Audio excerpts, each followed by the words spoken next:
kasama ko ngayon ang ating best player of the game, LA Tenorio, with 22 points and 5 assists. LA, before this game started, pinag-usapan natin how special it is for all of the dads to be playing here today, and you really played an inspired game. Your best game of this conference so far. Yeah, una sa lahat, no, ipapasalamat ako kay Lord. Binigyan ako ng strength again, added motivation. Siyempre, Father's Day ngayon. So binabati ko lahat ng mga tatay dyan, lahat ng mga single mom na tumatayong tatay din. Happy Father's Day sa inyo lahat. So para sa inyo itong panalon to, lahat ng mga tatay dyan, maraming salamat sa pagiging inspirasyon sa mga, lalo na sa amin, sa mga naglalaro ngayon. So again, added motivation sa amin, especially ako as a father. Yung mga anak ko, siyempre inspirasyon sa akin talaga yung mga anak. And this is your 558th straight game in the PBA. Wala ka pa rin nami-miss. How do you maintain this level of performance?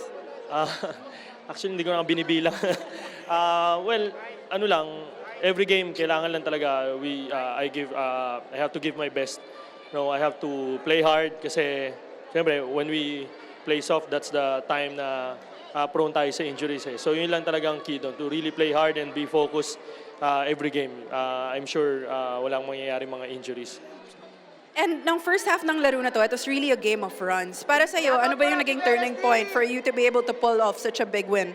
Well, alam naman namin, no, na ang Pure Foods, ang Magnolia talagang guard-oriented sila eh. Ang strength nila talaga yung guards talaga. So we made sure na we really have to contain their guards, especially Paul Lee, Baroka, and Halalon, and some of the guards.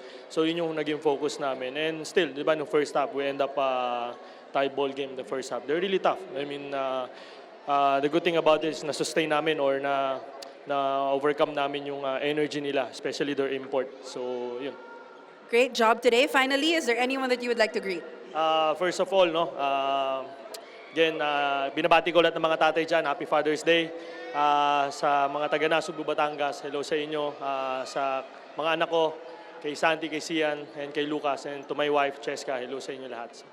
Thank you so much, LA. Once again, happy Father's Day and congratulations on the win.